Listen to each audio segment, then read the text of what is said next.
ọ bụghị isi mmadụ niile ka eji eme mgbọrọgwụ, ọ bụghị isi mmadụ niile ka eji elebe ọgwụ. Ọkpa nsị akpa aja, ofu mbọsị aka nsị gị aba gị ọnụ, aka aja gị ga-aba gị ọnụ. Nwa onye Igbo gee ntị, achọ ka m kọwara gị ihe one ma one ị ga-emere m.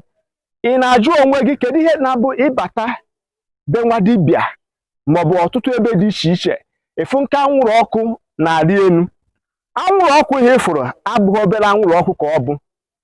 Anwụrụ ọkụ ka eji were chase all the negative energy, mana o nwere ihe a na-etiri na anwụrụ ọkụ ahụ.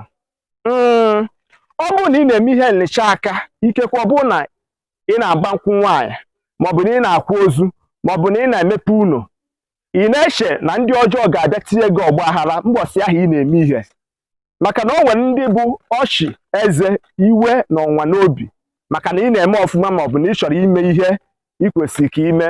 Ha achọwa ka ha tinyere gị stọọdụ, ka ha kpasara gị ihe ahụ ị na-eme na ihe ị ga-emegasịrị nke o nwee ike ịgazi. Mbọsị ahụ ị na-eme ya bụ ihe, jee weta m afịfịa a na-akpọ otoboro. Amara m ihe ndị bụ na-akpọ ya, na-enye anya ọfụma. Ọ bụrụ na ị weta m afịfịa a, ọ ga-adị ụdị ọ dị fresh. Ije weta m gịnị?